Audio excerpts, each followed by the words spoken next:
I want you to think of a grain of sand on a beach, a drop of water in the ocean,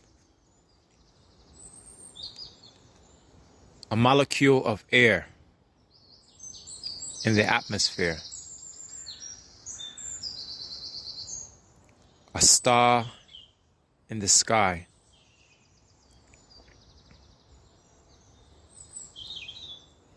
the call of a bird in a forest,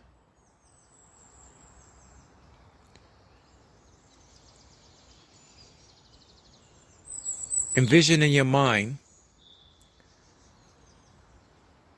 a huge white space, like a white surface, like a blackboard, but in this case a whiteboard, and a very tiny black dot is placed right in the center. So envision a large surface. It could be a large white surface, and you place a little tiny black dot in the center. Or in fact, it could be the inverse. It could be a large black surface with a tiny white dot in the middle. Either one, it doesn't matter. So if you think of that image, you realize that in order for that black dot, let's stick with the huge white surface and the black dot in the middle. In order for the black dot to exist, you need the white space around it. Without that white space, without that nothingness, you won't have the something of the black dot. And the inverse also applies. Without the huge black space, you couldn't have a little white dot in the middle. One can only exist without the other. Okay? This is a good way to think about us and our existence in the infinity of time, of matter, of consciousness, whatever dimension you want to add in there, whatever you could think of, time, space, matter, metaphysics, multiple universes, whatever you want to throw in there, religious, spiritual, heavens, that in the infinity of all of those dimensions, and dimensions upon dimensions and upon dimensions, that your existence is that little tiny dot, which can only exist due to the infinity of your non-existence surrounding it.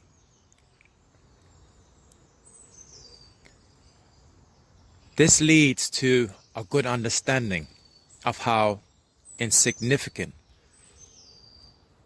we really are, you really are. And when I say insignificant, I don't mean unimportant, I don't mean worthless. I mean in the context of all that has been, all that is, and all that will ever be,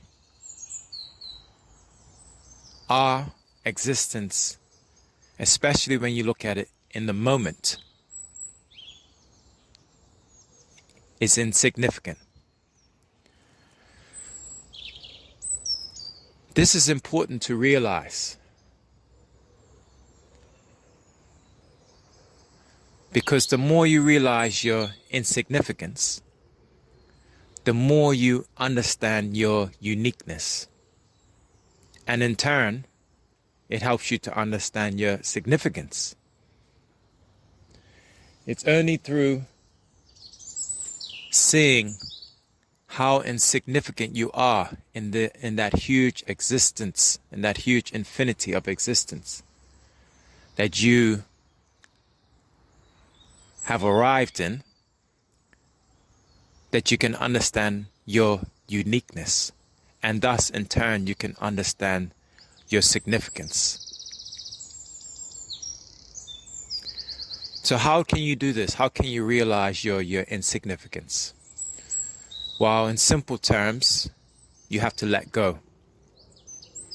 And what do I mean by that? When I say let go, I mean you have to think of yourself in that space, you as that little black dot, surrounded by the infinity of all dimensions. And when you realize that and you really understand your insignificance, you can let go of your attachment to the now. You can let go and you can become aware of how you actually fit and are a part of all of that infinity. At the beginning, I started off telling you to think about a grain of sand on a beach. Think of yourself as that grain of sand on a beach that's miles and miles and miles long. Are you a part of that beach? Yes.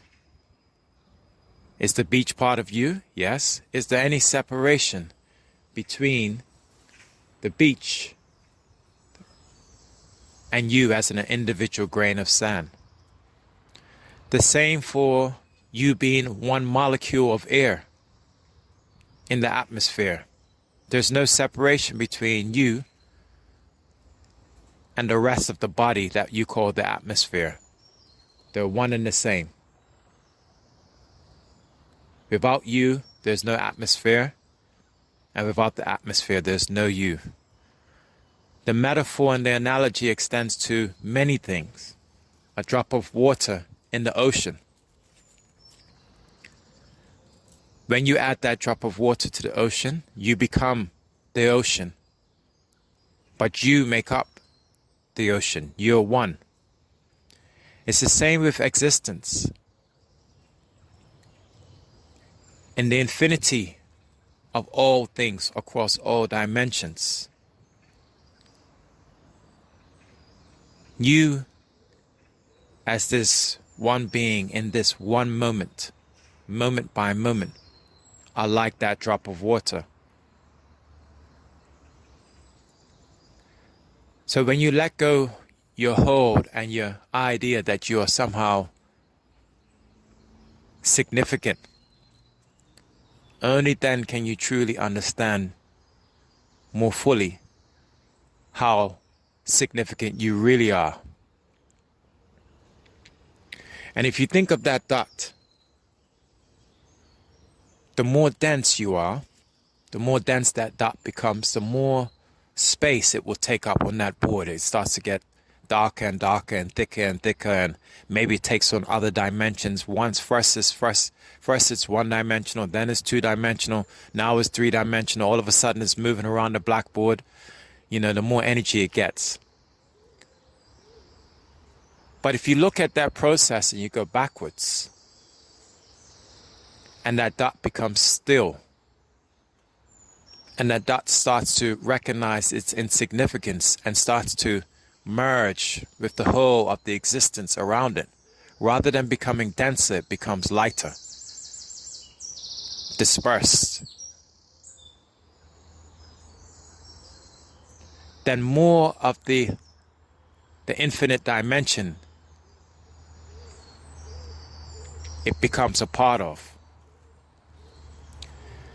the more it's able to become one with the whole, the more access it will have, and the more it can contribute to the whole also.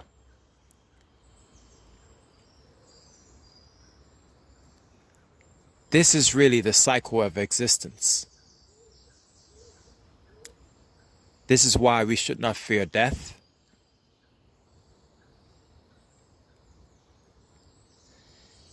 Eventually, as we transition, which we all must at some point, just as we arrived, we must transition and leave. As being part of that great infinite space, we don't leave that space, we just become dispersed in it. Maybe at some point, what we were, or parts of what we were, across multiple consciousnesses, across multiple dimensions, maybe some part of what we were becomes distilled and dense within something else, within a different dimension, a different body, a different universe, a different time, space, sound, frequency. You will never know. But we become part of that whole again. Taking your mind back to that little dot becomes dispersed. And in this way, there truly is no death.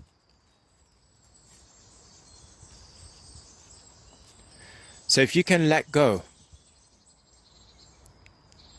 even for a minute, not even a minute, for a moment, if you can let go for an hour, a second,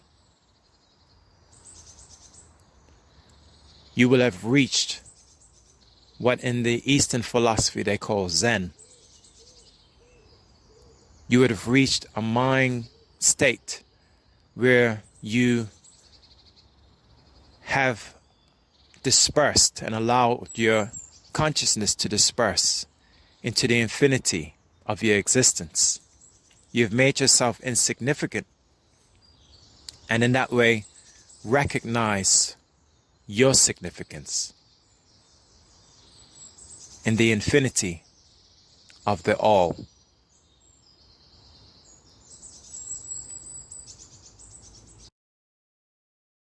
Yeah, man. They don't really afraid to death. Death is a force of nature, Jah. Just like lightning. The righteous face it every day and pass it by. But those with evil in their hearts fear it. That is why there's no need to slay the wicked. Just lead them to face death and they will perish.